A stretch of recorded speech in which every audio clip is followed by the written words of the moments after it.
قال الله تبارك وتعالى في القرآن المجيد واعبد ربك حتى يأتيك اليقين.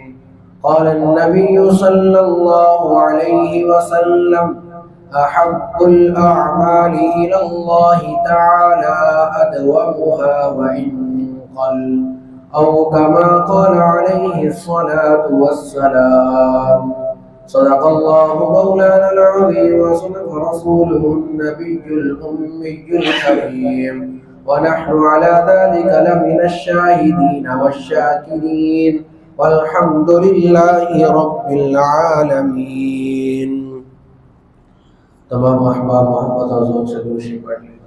اللهم صل على محمد وعلى آل محمد كما صليت على إبراهيم وعلى آل إبراهيم إنك حميد مجيد.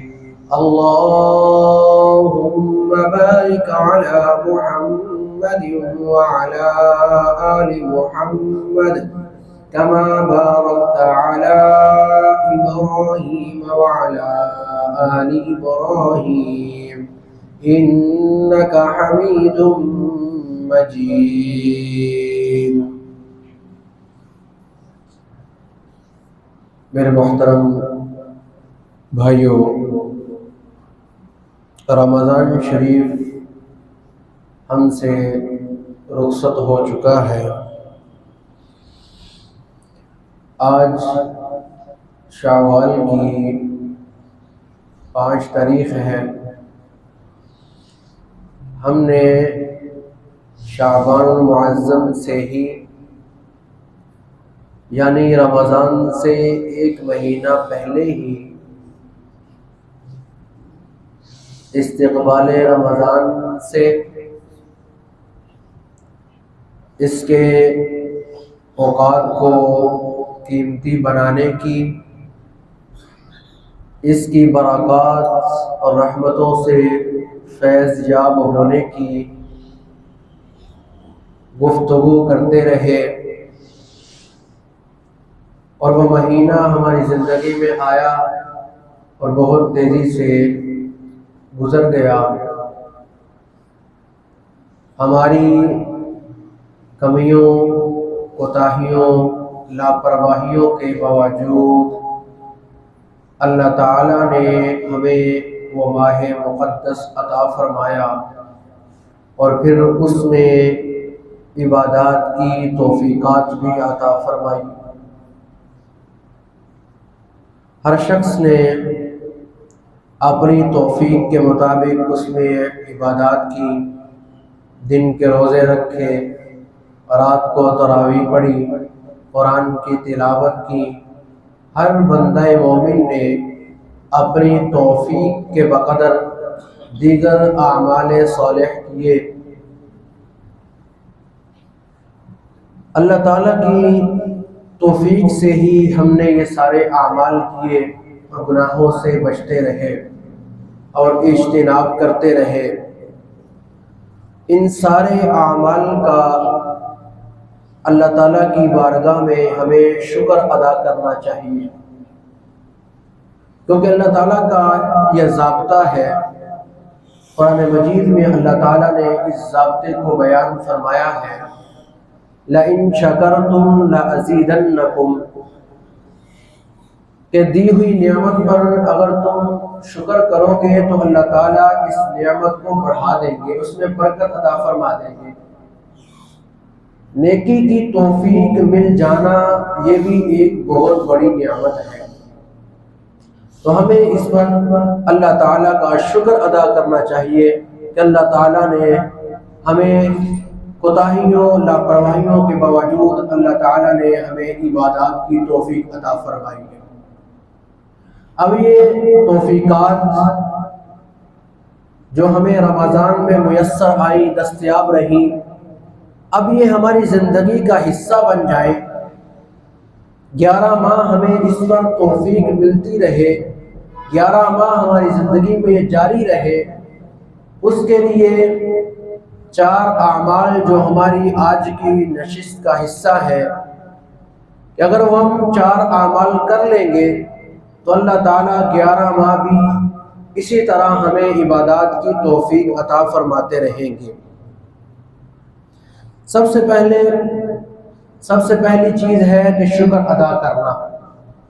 ہم نے جتنی بھی عبادات کی ہیں وہ محض اللہ کی توفیق سے کی ہے۔ کوئی شخص یہ نہیں کہہ سکتا کہ میں نے اپنی ہمت سے تہجد پڑھی ہے، اپنی ہمت سے روزے رکھے ہیں، اپنی ہمت سے میں نے قرآن مجید کا مکمل کیا ہے، اپنی ہمت سے میں نے اتنے لوگوں کو افطار کروایا، اپنی ہمت سے میں نے اتنے لوگوں کو سحری کروائی۔ انسان کی کوئی ہمت نہیں ہے، یہ صرف محض اللہ کا فضل و کرم ہے۔ جتنی بھی عبادات ہوئی اس ساری کی ساری عبادات کے باوجود ہم جب کسی اہل نسبت کو یا اللہ کے کسی بزرگ کو دیکھتے ہیں کہ اس نے رمضان سے کتنی فائدے حاصل کیے، رمضان میں کتنی عبادات کی، تو ہمیں اپنا عمل چھوٹا نظر آتا ہے، اور ہمیشہ اپنے عمل کو چھوٹا ہی سمجھنا چاہیے۔ انسان کی تباہی وہاں سے شروع ہوتی ہے جب وہ اپنے آپ کو اور اپنے عمل کو بڑا سمجھنا شروع ہو جاتا ہے۔ تو انسان جتنی بھی توفیق ملی جب اپنے سے اوپر والوں کو دیکھتا ہے تو سوچتا ہے کہ یار یہ ہم نے بہت کم عمل کیا ہے، لیکن اس پر بھی اللہ کا شکر ادا کرنا۔ جتنی بھی توفیق میسر آئی ہے، جتنی بھی عبادات کی ہیں، جتنے بھی اعمال صالح کیے ہیں، اس پر اللہ تعالیٰ کا شکر ادا کرنا، یہ ہماری اس توفیقات کو بڑھانے کا ذریعہ ہے۔ تو سب سے پہلی چیز جتنی بھی عبادات ہو گئی اس پر اللہ کا شکر ادا کرنا۔ دوسری چیز یہ ہے محاسبہ نفس، اپنے نفس کا محاسبہ کرنا۔ ہمارے ہاں اردو اخبارات کے اندر ایک لفظ احتساب استعمال ہوتا ہے۔ یہ احتساب عربی کا لفظ ہے، اردو میں بالکل الٹ معنی میں استعمال ہو رہا ہے، یعنی اس کی صحیح جگہ نہیں ہے جو اردو اخبارات میں استعمال ہوتا ہے۔ خیر یہ الگ موضوع ہے۔ تو اپنا محاسبہ نفس، اپنا محاسبہ نفس سوچنا، محاسبہ نفس کہتے ہیں سوچنا اس چیز کو کہ تمام تر حالات موافق تھے، نیکی کا ماحول تھا، نیکی کے ماحول کو اللہ تعالیٰ نے میسر کیا، لوگوں کا رجوع اللہ کے تعالیٰ کی طرف تھا، اور نیکی کے بہانے اللہ تعالیٰ نے پیدا فرمائے۔ اس سارے ماحول کے باوجود میں کتنی نیکیاں کما سکا ہوں، میں کتنی عبادات کر سکا ہوں، میں کتنے نوافل کا اہتمام کر سکا ہوں، میں کتنی شب بیداری کر سکا ہوں، میں کتنی آخرت کی کمائی کر سکا ہوں، اس کا اپنا محاسبہ کرنا۔ کہاں کمی ہوئی، کہاں کوتاہی ہوئی، کہاں لاپرواہی ہوئی، اس کو سوچنا، کیوں ہوئی اس پر استغفار کرنا۔ اللہ تعالیٰ اس استغفار کے ذریعے سے اس ماہ مقدس کی کمیوں کوتاہیوں کو دور فرما دیں گے۔ اور عزم کرنا کہ اگر زندگی میں دوبارہ یہ مہینہ میسر آیا تو یہ جو کمیاں کوتاہیاں میں نے ہائی لائٹ کی ہیں، دوبارہ انشاءاللہ اس مہینے کے اندر یہ کمیاں کوتاہیاں نہیں ہوگی۔ انشاءاللہ اللہ تعالیٰ اس توفیقات کے اندر اضافہ فرمائے گے۔ تیسری چیز اپنی نیکی کی حفاظت کرنا۔ آج کے اس دور کے اندر، مادی دور کے اندر، ٹیکنالوجی کے دور کے اندر نیکی کرنا بہت آسان ہے، لیکن نیکی کو بچانا یہ انتہائی مشکل ہے۔ ہم نے نیکی کرنی بھی ہے اور اس کو بچانا بھی ہے۔ یہ نہیں کہ نیکی تو میں نے کر لی ہے لیکن اس کی حفاظت کرنا اب اللہ کی ذمہ داری ہے، یہ ایسا نہیں ہے۔ نیکی بھی میں نے کرنی ہے، اس کی حفاظت بھی میں نے کرنی ہے، اس کو بچا کر آخرت تک میں نے خود لے کر جانا ہے۔ بعض دفعہ انسان ایسا جملہ بول دیتا ہے کہ اس کی کئی سال کی نیکیوں پر پانی پھیر دیا جاتا ہے۔ ایک شخص کسی نواب کے ہاں مہمان ہوا، اس نے نواب صاحب سے کہا کہ نواب صاحب میں نے نماز پڑھنی ہے۔ نواب صاحب نے آواز دی اپنے خادم کو کہ بھائی فلاں مصلی لے آؤ جو میں چوتھے حج سے واپس لے کر آیا تھا، فلاں مصلی لے آؤ جو میں چوتھے حج سے لے کر آیا تھا۔ علماء نے لکھا ہے کہ اگر اس نے نیت کی یہاں پر اپنے چاروں حج کی نشاندہی کرنے کی، اللہ تعالیٰ اس کے چاروں حج کے ثواب پر پانی پھیر دیں گے۔ اگر تو اس نے کوئی نشان لگایا ہوا ہے، پھر اس اعتبار سے اس نے کہا کہ بھائی وہ مصلی لے آؤ بڑا شاندار ہے جو میں چوتھے حج سے لے کر آیا تھا، وہ تو ایک نشان کی صورت میں ہو گیا، لیکن اس نے اپنے چاروں حج ظاہر کرنے کے لیے اگر یہ جملہ بولا تو اس کے ایک جملے سے اللہ چاروں حج پر پانی پھیر دے گا۔ تو نیکی ہم نے کرنی بھی ہے اور اس کو ہم نے بچانا بھی خود ہے۔ ہمارے ہاں بر صغیر میں جو حج کر کے آتا ہے اس کے نام کے ساتھ حاجی صاحب لکھا جاتا ہے، حاجی لکھ دیا جاتا ہے۔ اللہ کے یہ ایک فرض تھا جو اس نے ادا کیا۔ روزانہ 5 دفعہ نماز ادا کی جاتی ہے جو فرض ہے، نمازی نہیں کہا جاتا۔ زکوٰۃ ادا کرتا ہے، زکاتی نہیں کہا جاتا۔ روزہ رکھا جاتا ہے، روزی نہیں کہا جاتا۔ حالانکہ یہ بھی فرائض ہے، یہ بھی ادا کرتا ہے، یہ کیوں نہیں کہا جاتا؟ اور جو 2-3 حج کر لیتا ہے اس کے نام کے ساتھ پھر حاجی نہیں الحاج لکھ دیا جاتا ہے۔ تو اس سے ایک تو اگر کسی نے خود بخود لکھ دیا یا خود بخود دوستوں نے حاجی صاحب کہہ کے پکارنا شروع کر دیا تو اس میں تو کوئی مذائقہ نہیں ہے، لیکن خود کہنا، خود لکھوانا تو یہ اعمال کے برباد ہونے کا ذریعہ ہے۔ اس سے حاجی صاحب کا لقب تو مل جائے گا لیکن اس حج پر کوئی اجر و ثواب نہیں ملے گا، جو اجر و ثواب ملا ہے وہ ضائع کر دیا جائے گا۔ تو اگر کسی نے خود بھی کہنا شروع کیا ہے تو کوشش کرنا کہ اس کو منع کر دیا جائے کہ یار مجھے حاجی صاحب نہ کہا جائے۔ بعض دفعہ ایسا ہوگا آپ کسی مجلس میں بیٹھے ہوئے ہیں، وہاں آپ کو کوئی حاجی صاحب کہے گا تو ہو سکتا ہے آپ کے دل میں بڑائی آ جائے کہ یار پوری مجلس میں ہی صرف حاجی ہوں، میں نے حج کیا ہوا ہے۔ بڑائی آ گئی تو عمل ضائع کر دیا جائے گا۔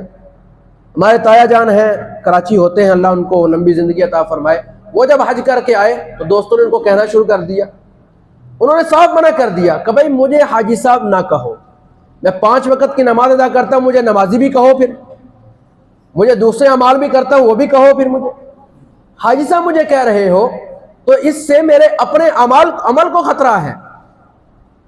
جس ذات کے لیے ہم نے حج کیا ہے اس کو پتہ ہے کہ ہم حاجی صاحب ہیں، ہم نے حج کیا ہوا ہے، تو ہم نے اللہ تعالیٰ کے لیے عمل کیا ہے، اللہ تعالیٰ کو پتہ ہے کہ یہ بندہ حاجی صاحب ہے۔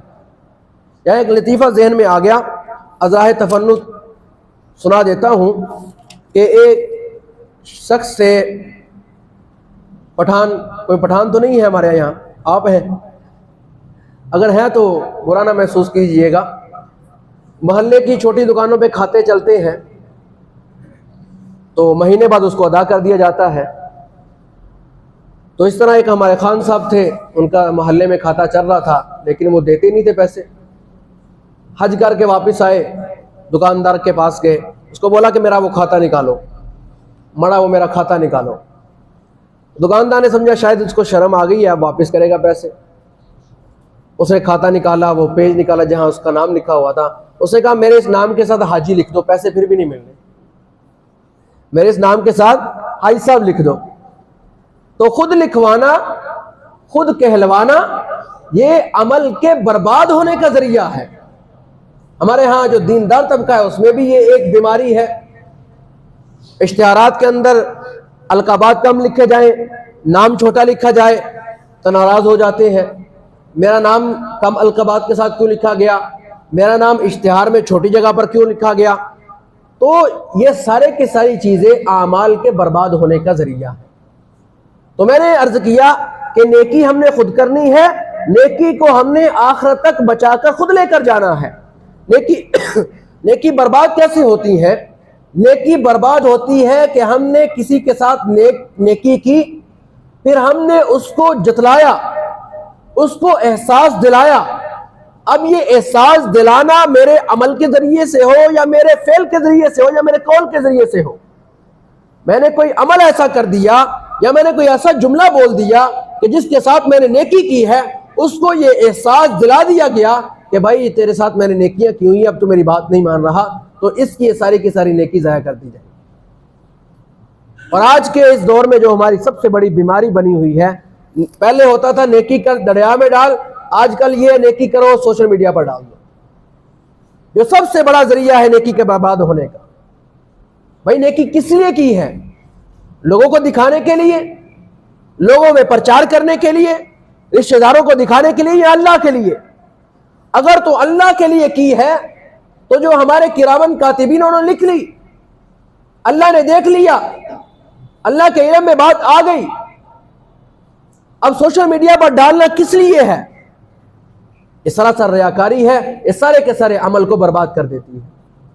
لاکھوں روپیہ لگا کر عمرہ کیا جاتا ہے، لاکھوں روپے لگا کر حج کیا جاتا ہے، لاکھوں لگا کر لوگوں کی امداد کی جاتی ہے، اور اس کی تشہیر کر کے سوشل میڈیا پر سارے عمل کو برباد کر لیا جاتا ہے۔ تو اس لیے میرے دوستوں، نیکی کو کرنا بھی اور نیکی کو خود بچانا بھی ہماری ذمہ داری ہے۔ کرنا بھی خود ہے اور بچانا بھی ہم نے خود ہے۔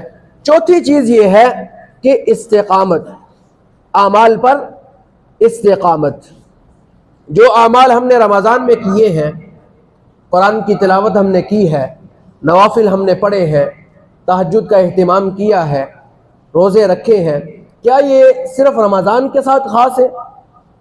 قرآن کی تلاوت، نماز کی پابندی، نوافل کی پابندی، دعاؤں کا اہتمام، صدقات کا اہتمام، لوگوں پر خرچ کرنے کا اہتمام، یہ صرف رمضان کے ساتھ اعمال خاص ہے؟ نہیں، یہ تو اللہ تعالیٰ ماحول بنا کر ہمیں ٹریننگ دے رہے ہیں کہ بھائی 11 مہینے آپ نے اس طرح گزارنے ہیں۔ ماحول بنا کر اللہ تعالیٰ ہمیں مشق کروا رہے ہیں کہ بھائی آپ نے اس عمل پر مداومت اختیار کرنی ہے۔ اللہ تعالیٰ کا قرآن کے اندر حکم بھی ہے، وَاعْبُدْ رَبَّكَ حَتَّى يَأْتِيَكَ الْيَقِينُ، کہ مرتے دم تک اللہ کی عبادت کرتے رہنا۔ اس عبادت کی اللہ تعالیٰ مشق کروا رہے ہیں، رمضان کے اندر ماحول بنا کر اس کی مشق کروائی جا رہی ہے۔ اور احادیث میں بھی اس عمل کی تعریف کی گئی ہے جو ہمیشہ کیا جائے، احب الاعمال الی اللہ ادومها وان قل، کہ اللہ تعالیٰ کے ہاں پسندیدہ ترین عمل وہ ہے کہ جو تھوڑا ہو لیکن ہمیشہ کیا جائے۔ ایسا نہیں ہے کہ ایک دن قرآن کی تلاوت کر لی پورا سپارہ، پھر پورا مہینہ قرآن کی تلاوت، قرآن کھول کے نہیں دیکھا، تھوڑا کر لیا، آدھا صفحہ کر لیا، لیکن روزانہ کے اعتبار سے کیا، اللہ تعالیٰ کے ہاں یہ عمل زیادہ محبوب ہے۔ تو اللہ تعالیٰ نے جو ہمیں توفیقات دی ہیں، اللہ تعالیٰ نے جو ہمیں تہجد کا اہتمام کرنے کی توفیق دی ہے، اب یہ تہجد کا اہتمام سارا سال رہے۔ اللہ تعالیٰ نے جو ہمیں قرآن کی تلاوت کرنے کی توفیق دی ہے، قرآن کی تلاوت کا اہتمام سارا سال رہے۔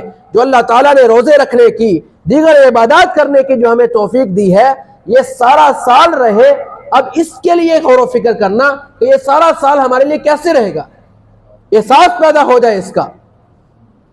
اب جب رمضان کا مہینہ آتا ہے، مسجدیں الحمدللہ بھر جاتی ہیں، قرآن کی تلاوت کا اہتمام ہو جاتا ہے، لڑائی نہیں کی جاتی کیوں بھائی میرا روزہ ہے، لغویات نہیں بولی جاتی کہ میرا روزہ ہے، برے اعمال نہیں کیے جاتے، گناہوں سے بچا جاتا ہے، گانوں فلموں سے بچا جاتا ہے، ڈراموں سے بچا جاتا ہے، کیوں بھائی میرا روزہ ہے۔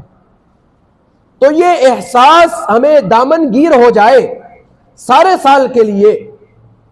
اب رمضان میں کوئی فرشتہ تو ہمارے ساتھ مقرر نہیں ہو جاتا جو ہمیں ان گناہوں سے روکتا ہے، ہم خود رکتے ہیں۔ کوئی فرشتہ تو ہمارے ساتھ مقرر نہیں ہوتا جو ہمیں قرآن کی تلاوت کی طرف لے کے آتا ہے، مسجد کی طرف لے کے آتا ہے، تہجد میں اہتمام کرواتا ہے، دعاؤں کا اہتمام کرواتا ہے، بلکہ یہ ہمیں خود ایک احساس پیدا ہو جاتا ہے کہ بھئی اللہ کا مہمان مہینہ آیا ہے، اس کی قدر کرنی ہے۔